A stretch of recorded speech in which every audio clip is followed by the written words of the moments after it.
Hey, welcome, friends and family. Here we are today, Monday, June 10th. Well, I wanted to say July 10th, June 10th. Super excited to be here with you today for Motivational Monday. Today, we're going to go right into the 17 Irrefutable Laws of Teamwork, and we are on law number 11. Law number 10. I'm jumping ahead a, a week and jumping ahead a month there earlier. So, law number 10, law of the price tag. Love this law. Law of the price tag. The team fails to reach its potential when it fails to pay the price.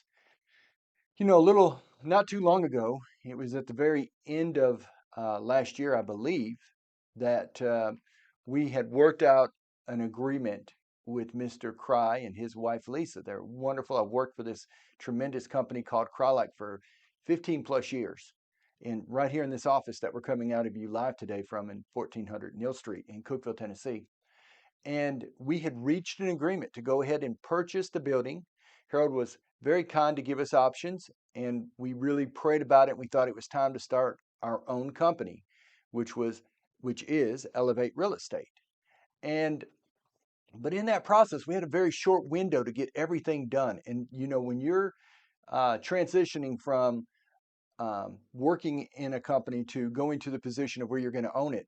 And there's a lot that goes into that. And so we met as a leadership team, Lucas McCoy, Casey Cope, Lindsay, myself. We sat in this room and we said, okay, guys, what all needs to be done? And we just mastermind. We put out a list of well over 30 things.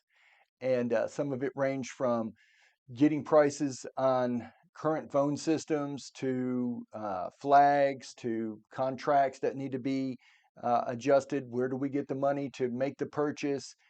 There was a lot that went into that list, and then we just divvied up who's in charge of what.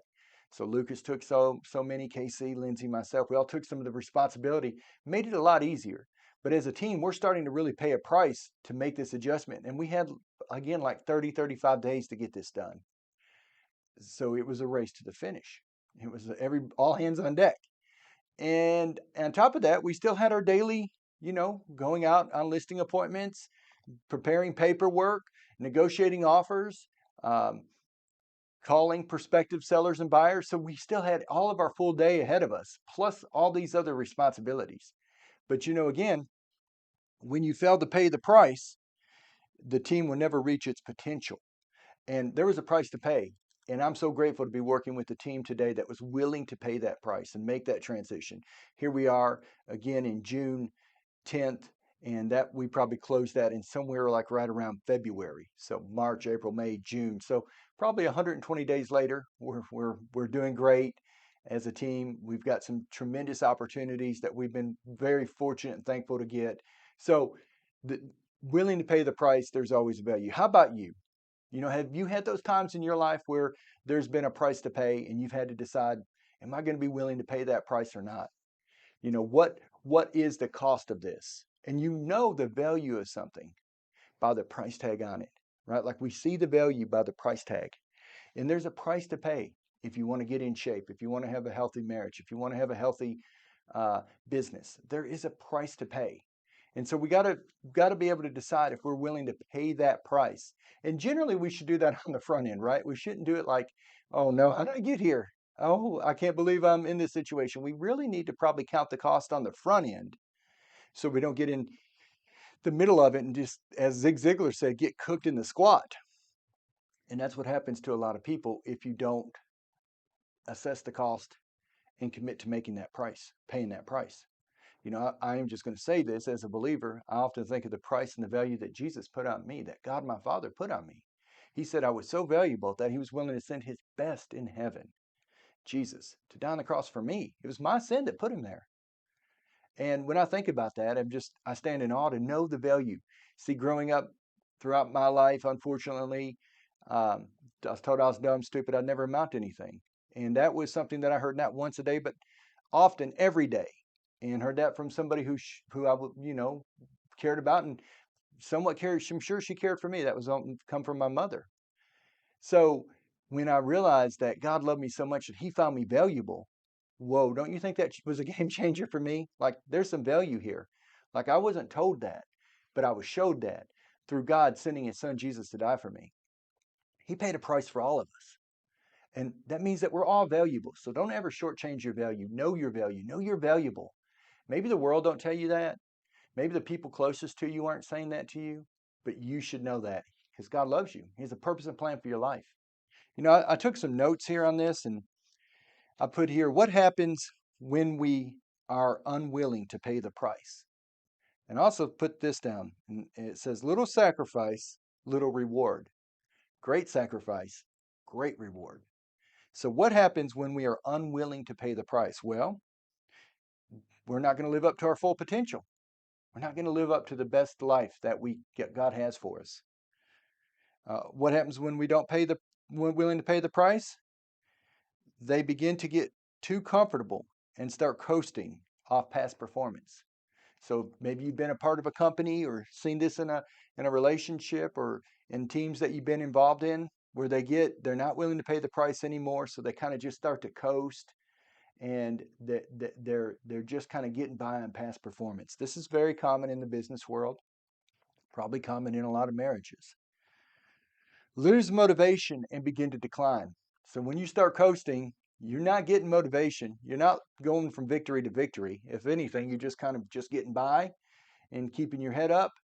And while you're doing that, you probably should be doing more. So all of a sudden, you begin to lose motivation and thus begins to decline. What happens next is you lose hope. Like, why should we even care? Why should we even try? Nobody else is putting forth effort. Um, where this used to be a great place to come to work. I'm sure we've all been a part of some of that. And then number 5, eventually the teams or companies fail and they no longer exist, going out of business.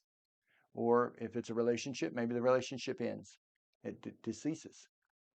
So guys, I looked at this and I did a little research and according to the American Psychological Association, 40 to 50% of first marriages will end in divorce and 60 to 67% for the second marriages. And the number only goes up after that.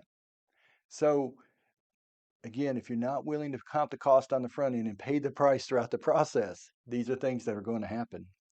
Did you know that according to the National Association of Realtors, 75% of all real estate agents that get their license will quit in the first year, and 86% after the first 5.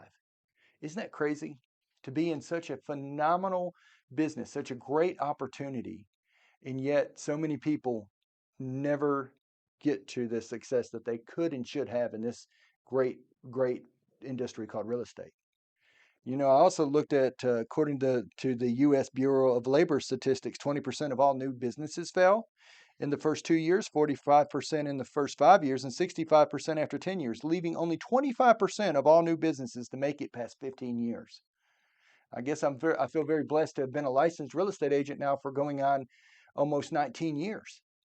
And thankful to be working with a great, successful team now for well over 7 years. I'm grateful for these kind opportunities that I've been given. But hey, guys, what happens if you're willing to pay the price? Here we go. You get results.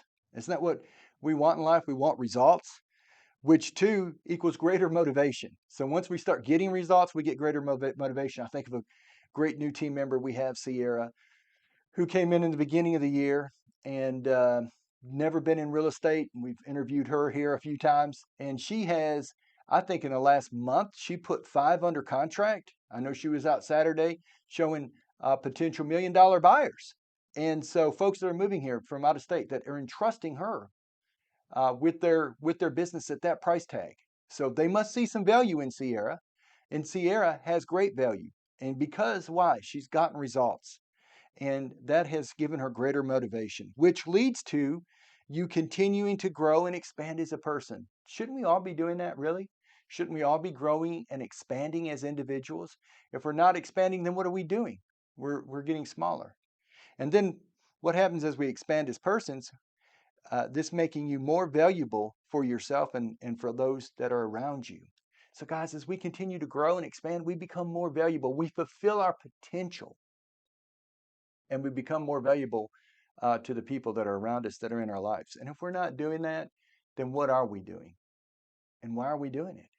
So we got to have we need to be motivated in life. We need to have direction. We need to know where we're going, and we need to be willing, we need to make the commitment to decide if we're going to be willing to pay the price to get there. And, it's like our friend Duke Davis said today, either you pay now, you can play now and pay later, or you can pay now and play later. So you get to choose that. What my good friend Duke Davis, he often said to me, he said, Elijah, every time I come in here, I feel like I have to earn my seat.